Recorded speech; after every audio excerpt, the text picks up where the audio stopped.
Hi, this tutorial is to demonstrate how to use some of the basics of the 3M encoder. In the program, when you reach the coding practicum, one of the later units begins to introduce the 3M encoder. It walks you through these steps and shows you some screenshots of how to do it, but sometimes it's nice to have an actual video so you can see those steps more in a real world type of situation. So we'll run through a basic on how to do that. On the left hand side of your program, there's this tool called Launch 3M Encoder. When you click on that, it will open up the software. The first screen asks us to enter in patient information. The left hand side is where we choose our gender, male or female. We can type in an age. By default, it puts in today's date, which happens to be the 4th of May. If you want to use the 3M encoder to reference something in the past, maybe an old ICD-9 code, you'd want to change that to something before last October 2015. Otherwise, it'll put in today's date. If you need to change that to something else, you can click on this little calendar button and switch it around. To the right-hand side of the screen, our system is CareerStep. That's how we're accessing the 3M. The product by default is set to help you find codes, much like an index and a tabular list would do. So if you just want to look up codes, that's a great one to use. If you want to look at the other options, there are several products. So physician coding, there's CPT tools. For the purposes of the inpatient portion of the practicum, you're instructed to use the DRG Finder. This is the product that must be selected on this first page in order to get the DRG. By default, it's on Medicare. That's our only option. A lot of people follow those guidelines and policies. Once we've selected the age, the gender, the dates, the product, we are free to move to the next screen by clicking Continue. The next screen is asking for patient information, and we can choose from this 1 through Z list, and there's even more if you click on Z, or you can type in those letters or numbers. For the purposes of the practicum, we'll always use number 1, assuming that they're going to go home for self-care, the UB01. In the real world, you might want to check some of these other options and choose whatever is applicable. So once we hit 1, it's going to automatically switch us to the next page, which is asking for an admitting diagnosis. Here, if we've already looked up the code or if we know it, we can simply type it in. Otherwise, we can type in keywords, much like you would search for those words in an index. Let's assume that we have an MI, a myocardial infarction. If I type in infarct, it'll start to search for those keywords that start with those letters that I've selected. Infarction happens to be number 5, so I can type number 5 or use my mouse to click on number 5. It'll then provide more subterms to choose. If it was myocardial, I'm going to choose number 6.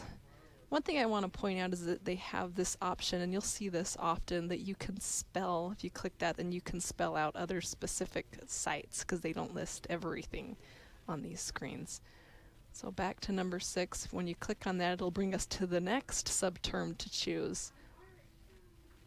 Let's assume that it's other or unspecified, number 8.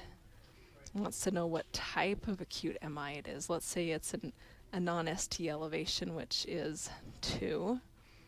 And it'll tell us what our code is, I21.4. You'll note that it does not use decimal points. It just lists out the alphanumeric, which is fine. So that's your admitting diagnosis code. And we've run out of options here, so going to the right-hand side of the screen, you'll see that there's continue. You can go back a page if you need to. Right now we can add more diagnoses. Before we can start entering procedures, you'll note that's grayed out. We need to add at least a principal diagnosis. So I'm going to do that, choose add diagnosis. Here we are back to this search keyword or code. I'm going to assume it's the same thing. So if you remember the code, you can type it in. If not, then we'll go through those same steps again. Infarction, which is number 5. And a myocardium, which was number 6. I'm just typing in those numbers. And other unspecified was number 8, and the non-STEMI was number 2. Here we have a new screen that's asking us if there's anything else that we need to code. If the patient has any of those conditions, you can choose them. If not, then I'm going to put in number 1 saying do not wish to code or already coded. I'm moving kind of fast here, but I wanted to make this a short tutorial, so hopefully you can play along with your screen at a later point in time to learn how to navigate the 3M encoder. Here there's other options you can choose, again wanting us to know if they've got an environment of tobacco, history of tobacco use, etc. I'm going to say do not wish to code. Go with number 1. Now it's going to lead me along to choose a procedure code. This is very similar to the first few steps. Right now we're not going to do the procedure code, so I'm going to say none. It'll take me back to the screen to tell me what my selected code was. I-21.4 on the right hand side will say continue. Take me back to my main page. Now I have an admit and a principal. If the patient has other conditions or other things we need to code, we can choose add diagnosis and type in whatever the words are, maybe perhaps diabetes. We'll say it's type 2 diabetes. And they're on long-term insulin, we'll say yes. And it tells me those 2 codes, diabetes type 2 and long-term insulin. Isn't that faster than looking up a code in a book? Back to this continue button on the right-hand side, it'll show me what I've entered so far. With inpatient scenarios, we have to sign present on admission or POA symbols. You can do that by right-clicking on your code and then saying present on admission, or you can come up to this options tool and you have that same option. Click on present on admission. It'll list all the codes that we have with little radio buttons for us to choose yes, no, unknown, clinically unknown, or exempt. If it's exempt, the tool will automatically select that for you. Otherwise, we can select what's appropriate based on the documentation, say OK. You'll note that it throws up the POA indicator in a little box to the left of the code. Back to the right-hand side, we can enter more diagnoses, more procedures. What I'm going to do is hit compute because we're done with this scenario per se.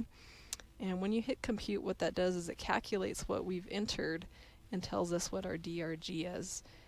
Occasionally you'll see a few edits or maybe a few alerts or notes that will be showing up, and it's important to read those. This first 3-digit number that you have is our DRG, which is titled an acute myocardial infarction discharged alive without a comorbidity complication or major comorbidity or complication. So that's the number that's to be used. At this point in time, you're welcome to fill in those codes and those answers in the answer key, in the practicum, in the questions. In the real world, you'd fill them out, on a claim form or in your system that'll automatically populate the claim form for you. Those are the steps. When you're done with that, we can go to the next patient, which is the button on the right bottom side, and it will take us back to the beginning, or you can simply close the tool. So that was a quick rundown of how to use the 3M encoder. Usually takes quite a bit of practice to get comfortable with those steps, but hopefully that will be helpful as you navigate through. Thanks very much.